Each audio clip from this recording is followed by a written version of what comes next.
Hello everybody, welcome along to the Rangers Rabble. We're here to build up to tonight's SPFL tie away at Kilmarnock. I'm joined by Kerr, Stuart and Craig, who will all join me as well on the reaction shortly after full time. So hello, welcome everybody. Like, subscribe, all that usual stuff. Most of you know what to do. If you haven't already subscribed, then please do. But we're going to jump straight into it because we've cut these build-ups down to half an hour, so we don't get a lot of time to talk about the upcoming game. Kerr, straight away, the first thing that jumps off the page is the starting lineup. Any surprises for you? Not really. I think he's kind of picking through the bones, isn't he? He's got injuries. Brian Jack probably doesn't want to play on that surface. McGregor probably needs the goalkeepers. It's a toss of a coin to see who plays in their nets at the moment. I mean, I know a lot of people don't like Arfield starting, but obviously maybe there's an issue with Tolman, or you just want to give him a rest, so Scotty comes in. To be honest with you, it's still good enough to win the match, Martin. And the team, the boys on the bench, they've got a lot of young boys on the bench, which I like to see, and they can come on and do a job as well. So it will be tough, but I still think we'll get a result.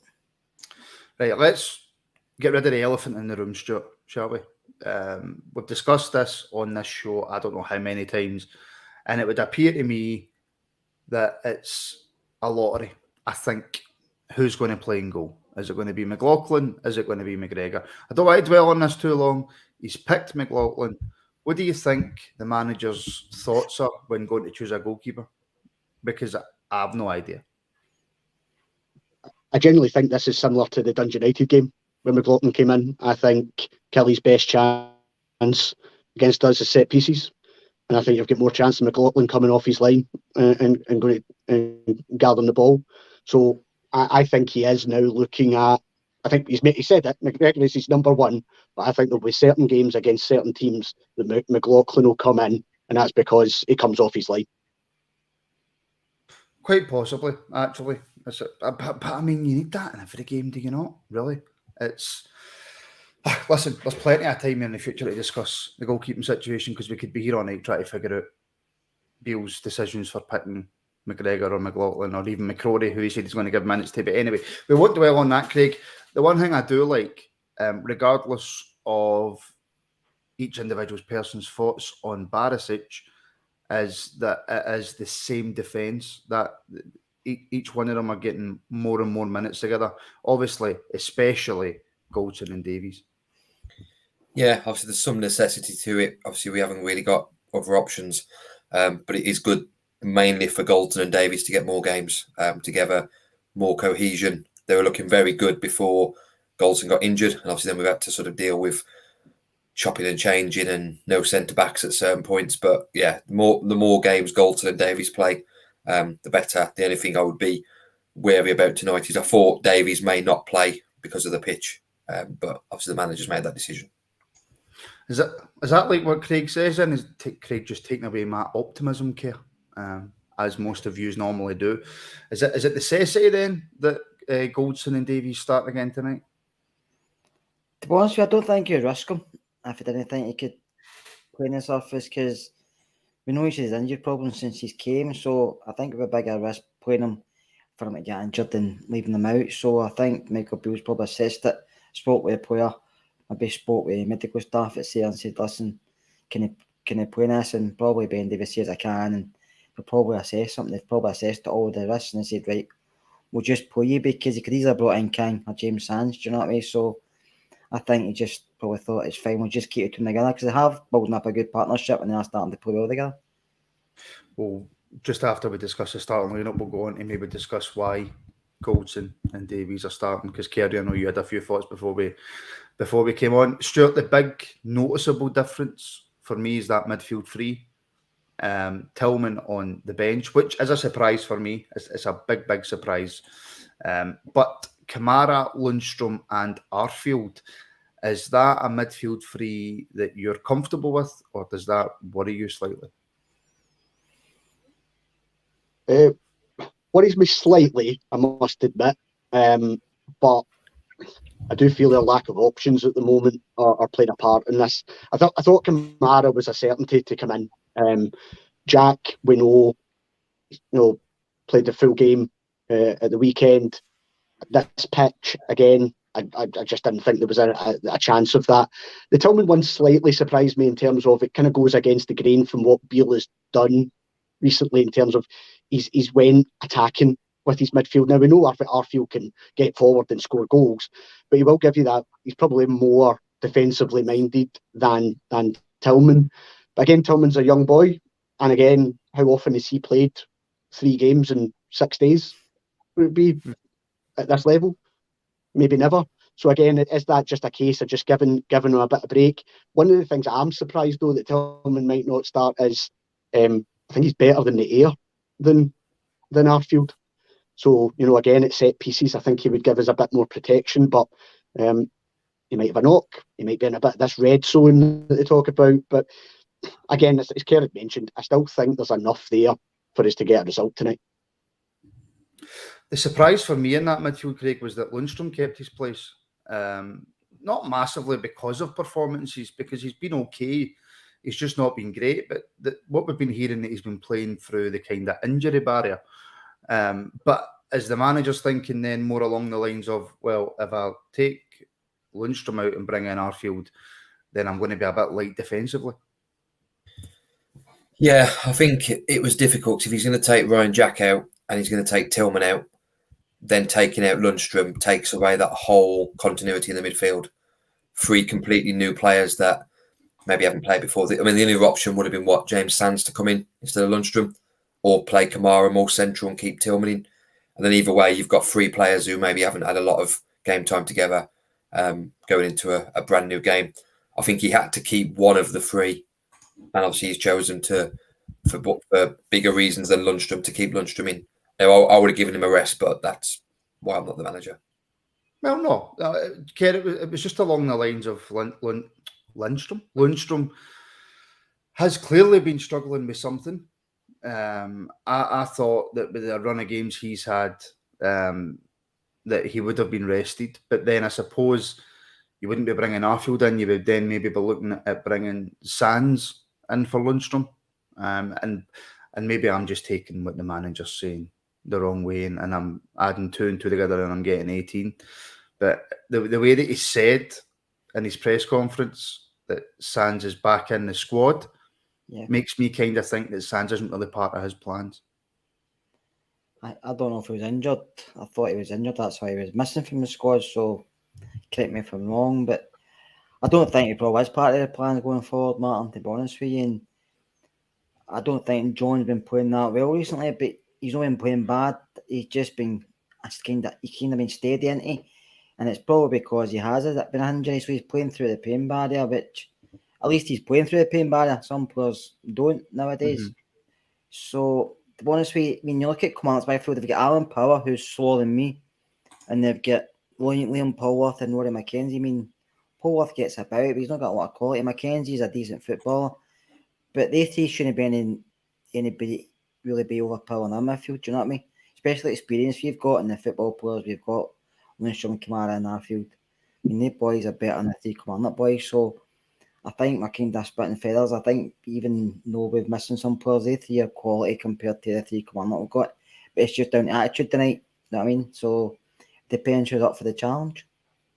Well, Stuart Thomas in the comments is saying that he wouldn't have anyway rested anybody other than Jack. So for you, has Beale got it right with the change? I mean, obviously hindsight's a wonderful thing and we won't know until the end of the game, but for you, has Beale made the right amount of changes? Has he done the right thing in rotating the squad slightly, especially with St Johnstone in the Cup coming at the weekend? I think you probably just nailed it there. Sadly, I think that's the priority on Saturday, probably over this. So, yeah, if it gives a chance to just take some folk out and give them a bit of a breather with Saturday in mind, then, you know, I can understand his logic. There is still options on the bench there. You know, Kerr says that this is still enough quality in this Rangers side to be able to get the ball down and knock it around and get by Kilmarnock. So I understand people might have thought there would have just been a bit more continuity, but I think he's just generally freshening it up because of Saturday. Yeah, I think that's probably right. Cammy, channel member, has also put in a £5 super chat. Thank you very much, Cammy. Appreciated. All I care about tonight is the 3 points. Craig, that's all we care about. The 3 points, of course, is all that matters. And also, I suppose, in a way, other players are getting a wee opportunity to say to the manager, look, you can rely on me, you can pick me, I'm good enough. Yeah, that's what we want, competition for places. Obviously, at the moment, we can probably talk all night about the fact haven't signed anyone yet, and hopefully that's not too far away. But yeah, I mean, it gives the lads a chance that have coming in to stake a claim for Saturday. So the likes of Arfield, Kamara, I'd have thought I would have probably thrown Scott Wright in tonight after his little cameo on Sunday, but I think Sakala gets the nod again for that continuity of the front three.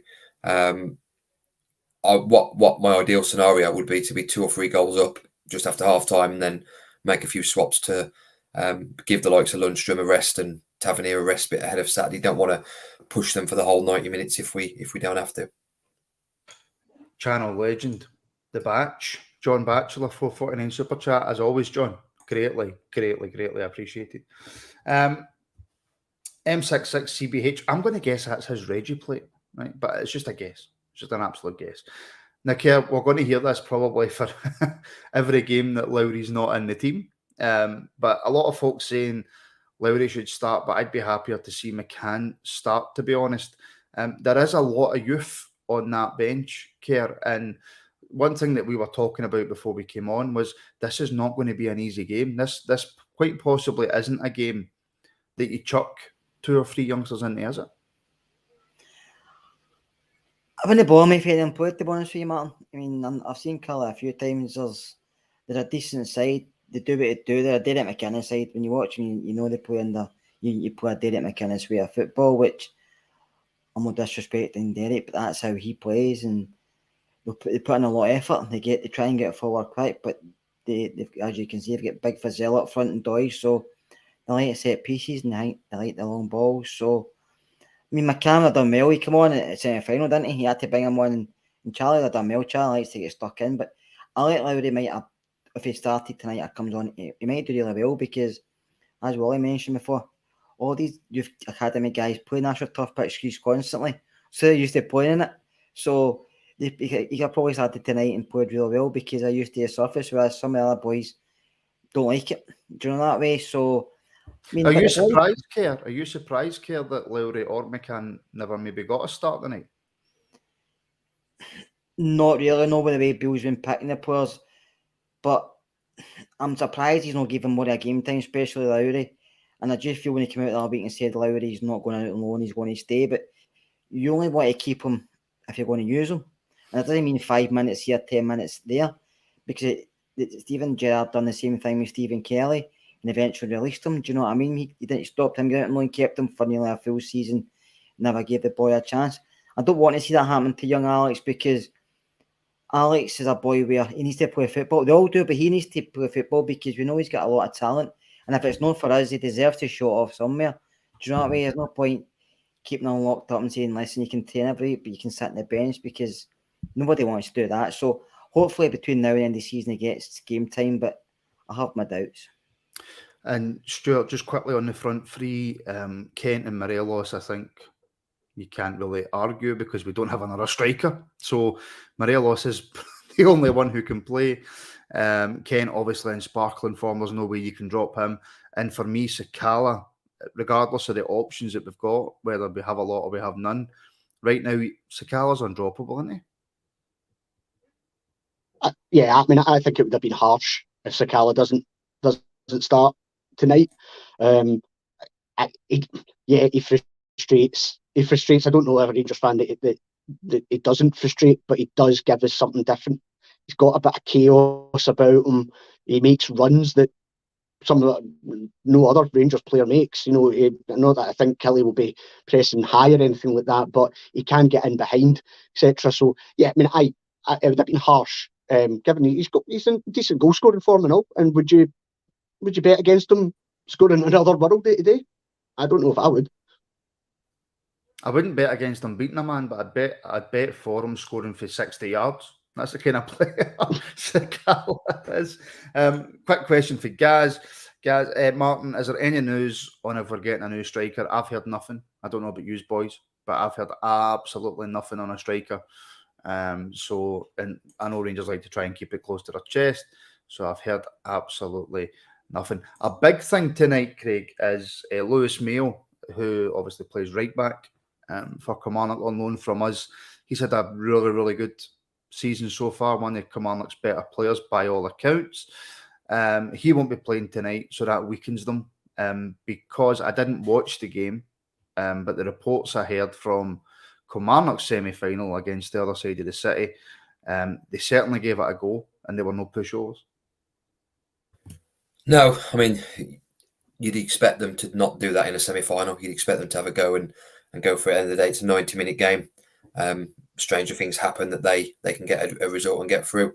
Mayo not playing is a bonus, but like Kerr said earlier, we shouldn't really be sort of looking and going, oh, one player's not playing, therefore we got a better chance. We should have enough quality in the team to sort of get the 3 points quite comfortably. If I say every pre-match, our players just win their personal battles and do what they're supposed to do. Don't have brain farts like they did on Sunday, and then we should have more than enough. We should, of course, we should. Kerr, you obviously see a lot of Scottish football. You said you've seen a bit of Kilmarnock. You mentioned it slightly at the beginning. So, what should we expect to see from them? Like Craig says, they're not going to come out probably and play the way that they played against the other side in the semi-final. Is this going to be, do you think, a typical Derek McInnes performance, sit behind the ball and look to hit on the break? Is that pretty much how they play? I seen them against Aberdeen not long ago, and they were the better side. They were far better than Aberdeen that night. McKenzie breaks from midfield all the time, down the left, down the right. Polworth kind of goes forward, but he can sit. Yeah, as you know, Alan Power, he just sits and can organise, sits about the centre spot, just taking people out, as you say. But you've got a two full-backs or wing-backs going up and down the flanks. And Lewis is one of them that night, but he's not there that night. Another boy I saw that night was a boy on loan for Aston Villa, but he's not there either, so it's Chris Stokes in. But a big boy, Ash Taylor, at the back, he's not the greatest defender, but he's a threat at set pieces. He's good in there. He can defend well, but he's a threat going forward. Plus, they brought in Doige, who's decent up front, as in aerial-wise, and so's a boy Vassell. He holds the ball up well, and he's good in there.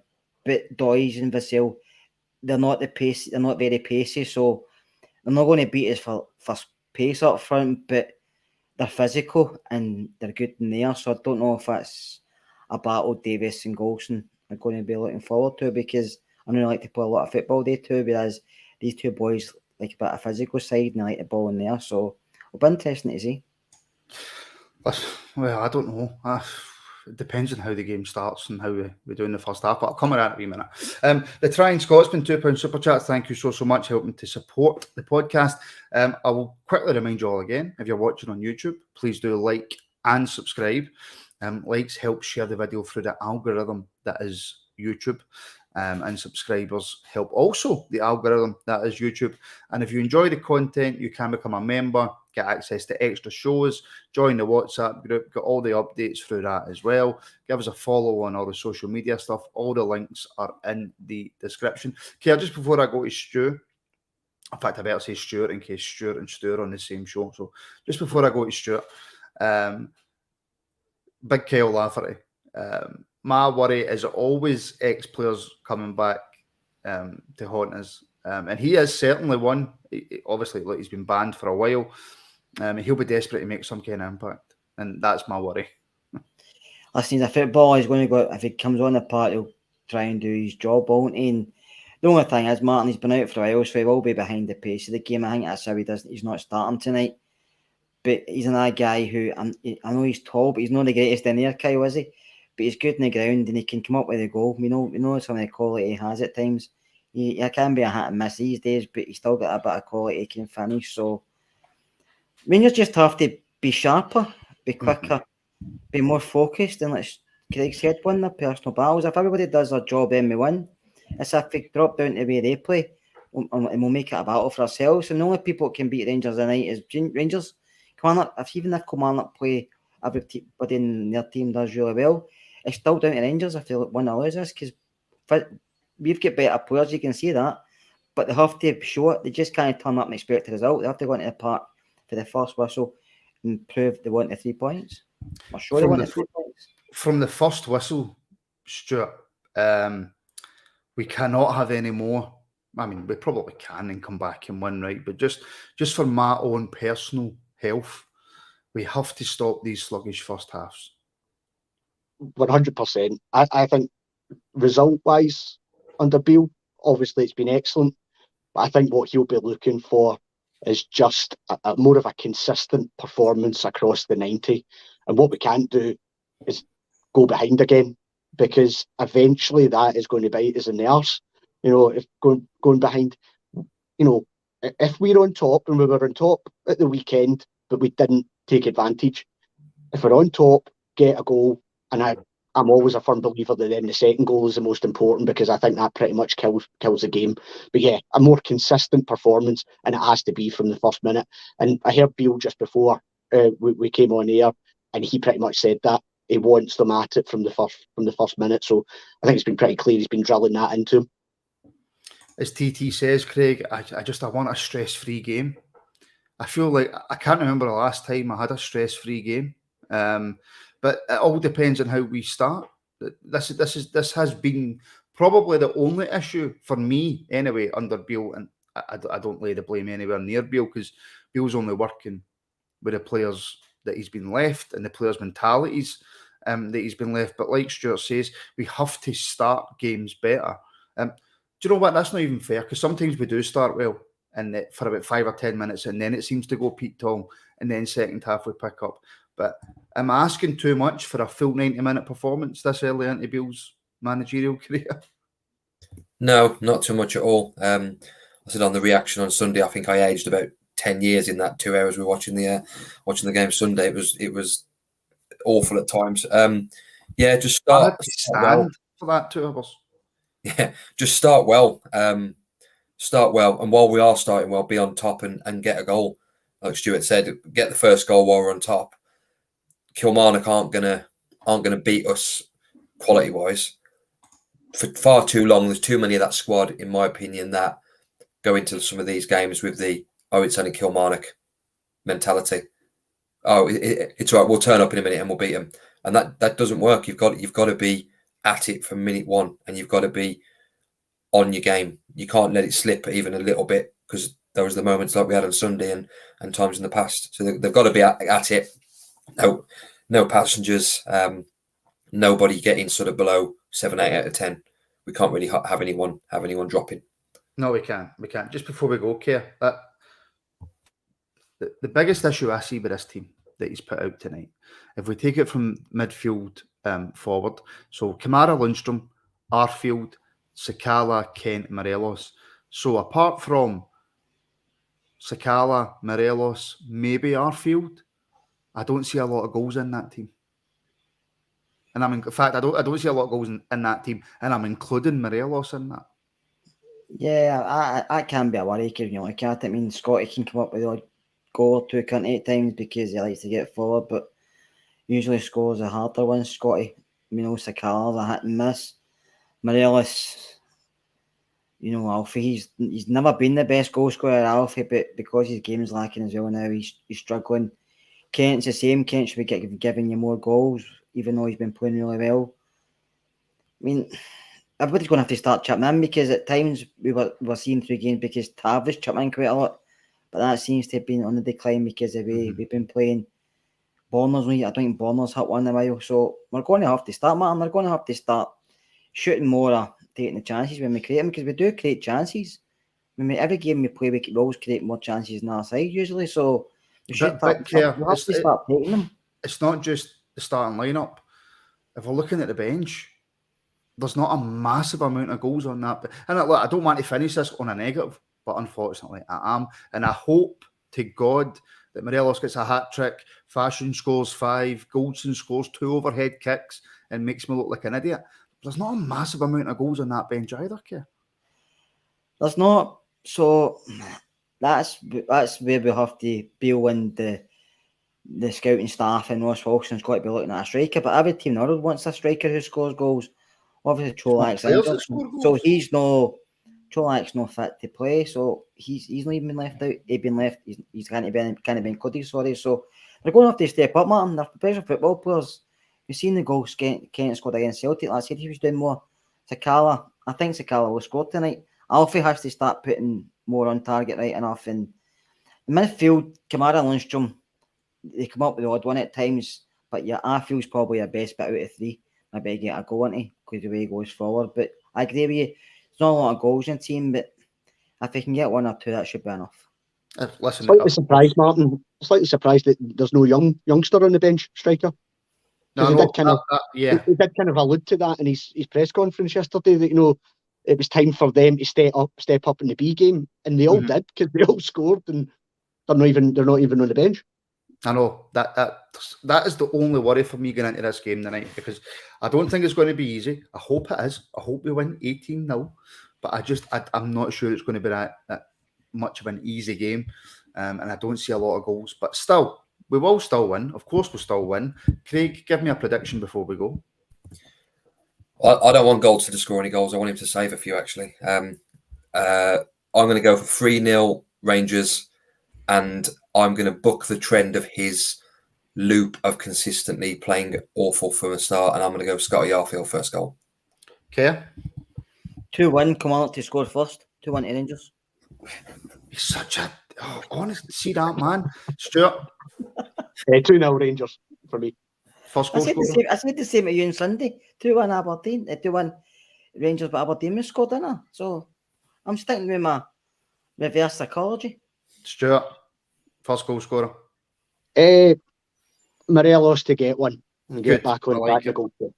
I like the positivity. Right, no halftime shows anymore. They're not coming back. We'll be back about 5 minutes after the game. Keep an eye on the notifications so you know what time the reaction is set.